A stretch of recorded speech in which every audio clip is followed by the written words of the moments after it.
Assalamualaikum warahmatullahi wabarakatuh. Perkenalkan, saya Lila Azhara Bermuda dengan NPM 2242015106. Saya adalah mahasiswa keperawatan Universitas Nasional. Di sini saya akan menjelaskan materi tentang elektronik kesehatan atau e-health yang ada di dalam buku Sistem Informasi Kesehatan bab 4. Yang pertama, saya akan menjelaskan tujuan pembelajaran. Tujuan pembelajarannya adalah untuk memahami definisi dan tujuan dari e-health, jenis-jenis aplikasi, tantangan, serta implementasinya. Lalu selanjutnya saya akan menjelaskan tentang definisi dan tujuan dari e-health. E-health adalah sebuah konsep yang merujuk pada penggunaan teknologi informasi dan komunikasi atau TIK dalam bidang kesehatan, di mana teknologi ini digunakan untuk memfasilitasi akses informasi dan pelayanan kesehatan. Lalu, tujuan utama dari e-health adalah untuk meningkatkan kualitas dan efisiensi layanan kesehatan melalui pemantauan teknologi, informasi, dan komunikasi, meningkatkan partisipasi pasien dalam pengelolaan kesehatan. Tujuan utama dari e-health adalah untuk meningkatkan kualitas dan efisiensi layanan kesehatan melalui pemanfaatan teknologi informasi dan komunikasi, meningkatkan partisipasi pasien dalam pengelolaan kesehatan mereka. Salah satu tujuan utama e-health adalah untuk mempercepat dan memudahkan akses terhadap layanan kesehatan. Selain itu, e-health bertujuan untuk meningkatkan efisiensi layanan kesehatan.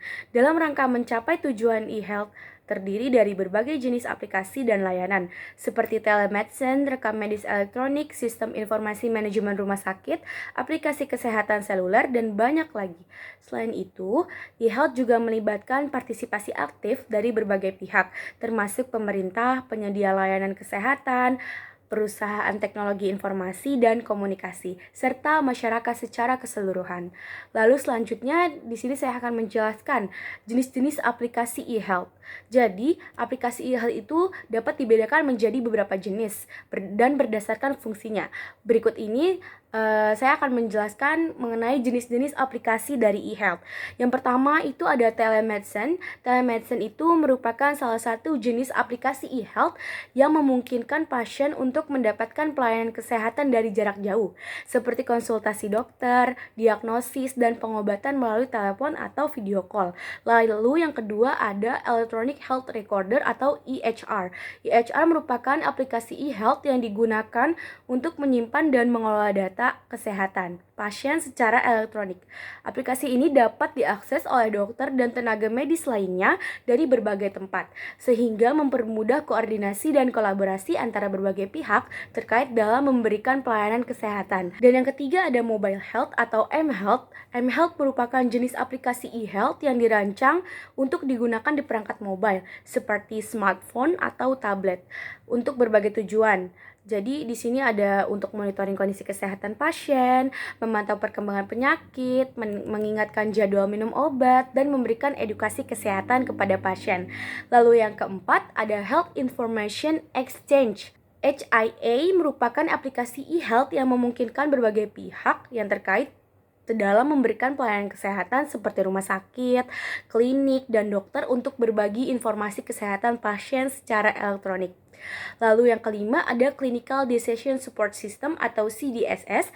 CDSS merupakan aplikasi e-health yang digunakan untuk membantu dokter dalam membuat keputusan dalam diagnosis dan pengobatan pasien. Lalu selanjutnya saya akan menjelaskan tentang tantangan implementasi pada e-health.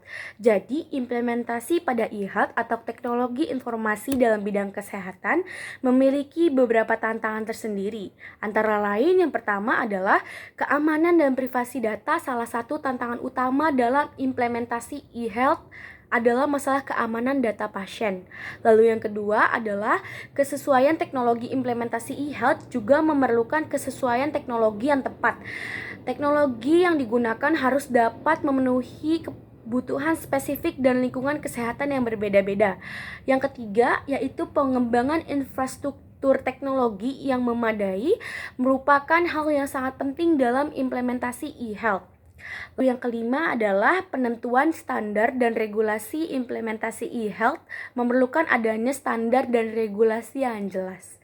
Lalu selanjutnya Di sini ada perbandingan e-health dengan sistem informasi kesehatan lainnya.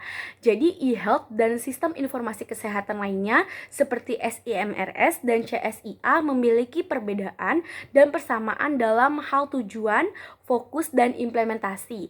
E-health bertujuan untuk memanfaatkan teknologi informasi dan komunikasi untuk meningkatkan kualitas, aksesibilitas, dan efisiensi layanan kesehatan. Dalam hal implementasi, e-health lebih luas dan mencakup berbagai jenis aplikasi seperti telemedicine, e-prescription, dan m-health, sedangkan SIK lainnya lebih terfokus pada aplikasi tertentu seperti manajemen rekam medis elektronik atau SIMRS atau manajemen informasi kesehatan terpadu CSIA. Meskipun demikian, implementasi e-health juga menghadapi beberapa tantangan yang sama dengan implementasi SIK lainnya. Beberapa tantangan yang sering dihadapi dalam implementasi e-health antara lain yang pertama adalah masalah privasi dan keamanan data pasien. Lalu yang kedua, keterbatasan aksesibilitas dan keterampilan teknologi. Yang ketiga, yaitu integritas dengan sistem lainnya. Dan yang terakhir adalah biaya dan sumber daya. Lalu, dalam perbandingan dengan sistem informasi kesehatan lainnya, e-health memiliki keunggulan dalam hal kemudahan akses dan fleksibilitas penggunanya daripada aplikasi yang lainnya.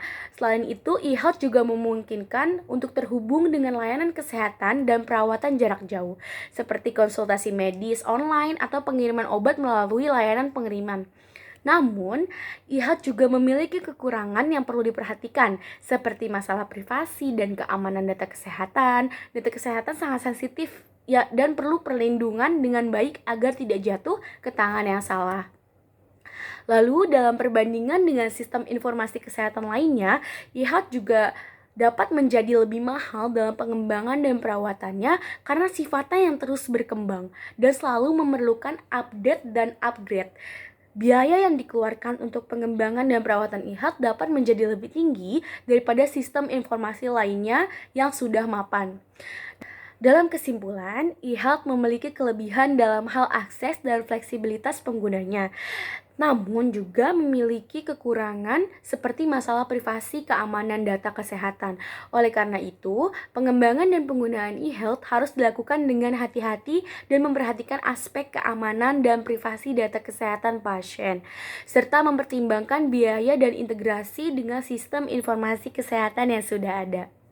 Sekian penjelasan tentang sistem informasi kesehatan bab 4 dari saya. Wassalamualaikum warahmatullahi wabarakatuh.